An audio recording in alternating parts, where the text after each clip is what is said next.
Hello my friends. Right, the next video.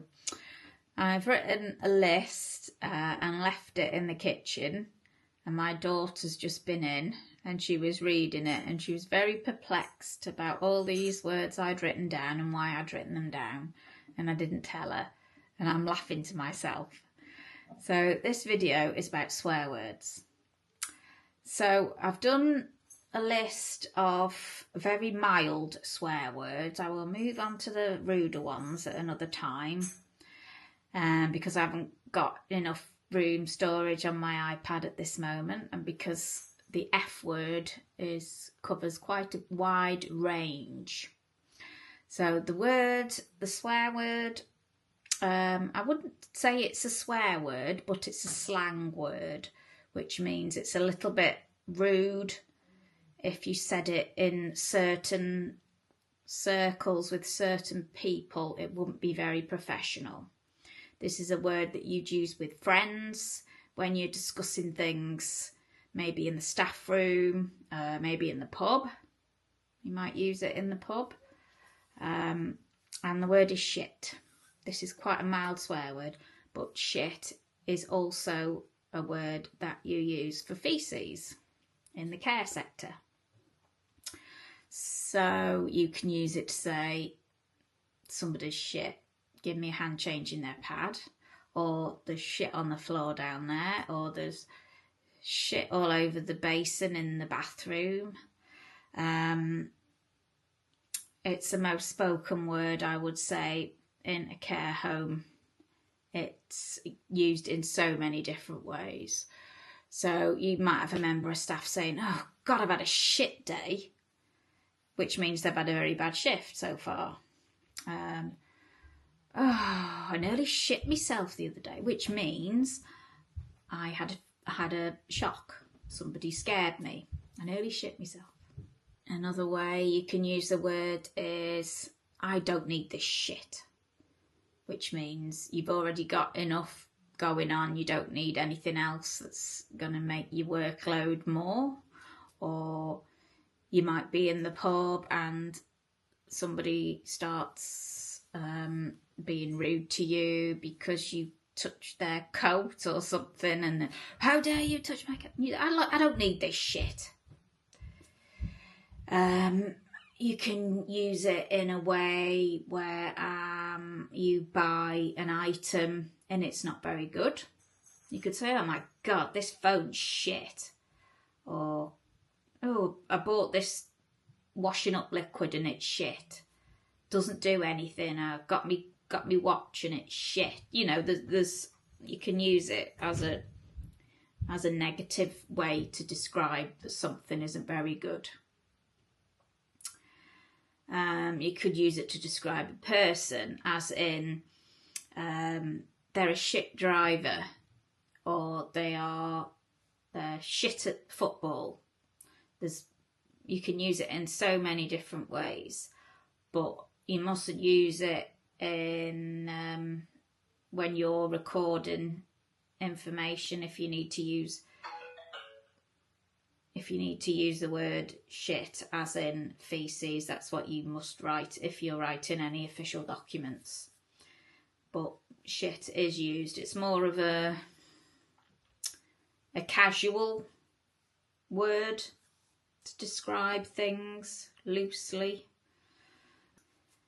The next word I use all the time, well, I use shit all the time, and I use bloody all the time. Bloody is one of those words that you can use. You can use it for good or for bad. Doesn't matter. If you come in from outside and it's really cold or it's wet, you must say, "Bloody weather. It's bloody, oh, it's horrible out there." You might see a TV programme or a film and say, "Oh, it's bloody brilliant, really good, really good." So bloody is a very broad word. You can use it for good or for bad, but again, it is considered slang and you shouldn't use it when you're speaking to your boss, that sort of thing. Another word in the care sector is piss. That can be used in a few different ways as well. So obviously piss is urine. You can also use it as somebody wet themselves. That would mean that they urinated, they passed urine through their clothes or in the bed. They wet themselves. But you can also say they piss themselves. So it can be used that way, but it can also be used when you say I'm pissed off, which means you're angry, you're not very happy, you're not in a good mood, you're pissed off. Another way to use piss might be pissed up, which is drunk. Or I was pissed. So you could use that as in pissed, as in drunk, or pissed as in angry. But you can use it two different ways, but it's the same word. You can also say it's pissing down with rain, which means it's raining heavily, really, really heavy. When I was saying about being drunk, if anybody that doesn't know what drunk is when you've drunk too much alcohol or you're intoxicated. So if you've had too much alcohol and you're pissed, you're drunk. So that's what that means. So when you're pissed up, you've had too many to drink, basically. Pissed off, you're angry, you're pissing me off. That means you're making me angry. So yeah, piss. I think that's it for piss, really. Another word is arse. Now, you don't know what an arse is. It's basically what you're sitting on, the top of your legs, that big padded area. That's your arse. Also in Britain, it's called a bum. Bum cheeks. Arse.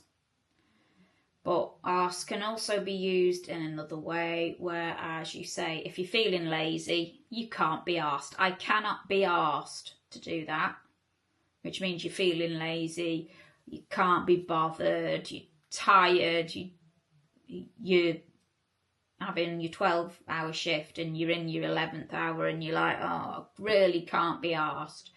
So if you hear any other carers say that, can't be arsed, it just means they're feeling a bit lazy, they might be feeling tired. So that's what that means. But arse is also obviously with your residents. That's an area that's obviously gets spoken about. So it's arse, or it's probably called where you'll be working, the sacral area, which basically is the top of your arse. Again, it's a slang word. Don't use it with your boss, any official people. Call it a bottom, not an arse. It's a bottom. Bottom is the friendlier way of saying it.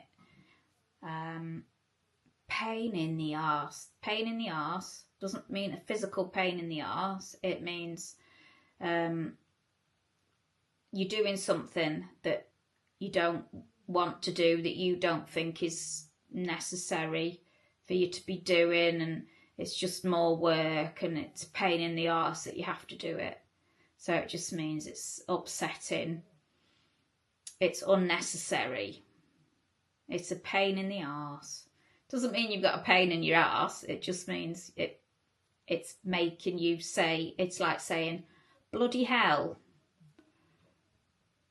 It's just an expression of speech. It doesn't mean anything. It doesn't actually mean anything. So don't read into these expressions. Sometimes it's like when people say, oh my God. It doesn't mean they're going to church or anything.